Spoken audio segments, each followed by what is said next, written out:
ఇండస్ట్రీలో ఆయన స్థానం ప్రత్యేకం. ఆయన సినిమా వస్తుందంటే సెన్సేషన్. ఆయన సినిమా రిలీజ్ అయితే వర్షంలా కురిసే కలెక్షన్. ఆయన కోసం ఎప్పుడు ఎదురు చూసే #1 పొజిషన్.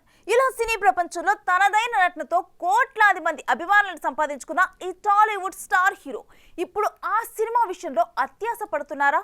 ఇస్తామంటున్న నెంబర్స్ ఆయన్ని సాటిస్ఫై చేయటం లేదా? అసలు సంగతి ఏంటో చూసేద్దాం రండి. చిరంజీవి ఈ పేరు వింటే వెండితెర పులకరించిపోతుంది. ఈయన స్టెప్పులేస్తే థియేటర్స్ విజిల్స్తో దద్దరిల్లిపోతుంది.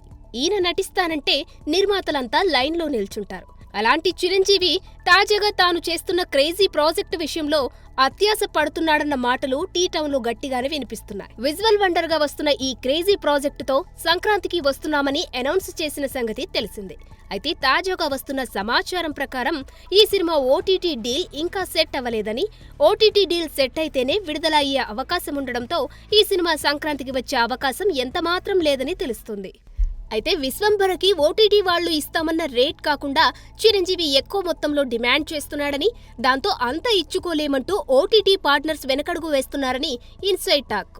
దీంతో ఈ సినిమా ఎప్పుడొస్తుందో అర్థం కాక బాసు తొందరగా ఆ డీలేదో తెగ్గొట్టుకొని పండక్కి వస్తే థియేటర్లో మేమంతా పండగ చేసుకుంటాంగా అంటున్నారట మెగా ఫ్యాన్స్. ఇక ఈ సినిమా మీదే గేమ్ చేంజర్ రిలీజ్ కూడా ఆధారపడి ఉందని తెలుస్తోంది. డిసెంబర్లో ష్యూర్ వస్తామని చెప్పకుండా పోస్టర్లు, పాటలు వదులుతూ ఆడియన్స్ ను ఊరిస్తున్నారు మేకర్స్. ఒకవేళ విశ్వంభర పొంగల్ బరిలో నుండి తప్పుకుంటే గేమ్ చేంజర్ ని వదిలితే ఎలా ఉంటుందన్న మాటలు వినిపిస్తున్నాయి. అలా జరిగితే మాత్రం రామ్ చరణ్ కి ఇది అదృష్టమనే చెప్పాలి. ఇక ఇదే పొంగల్ బరిలో దిగనున్న బాలయ్య, వెంకటేష్లతో పోటీపడి మన గ్లోబల్ స్టార్ ఏమాత్రం నిలదొక్కుంటాడో వేచి చూడాల్సిందే.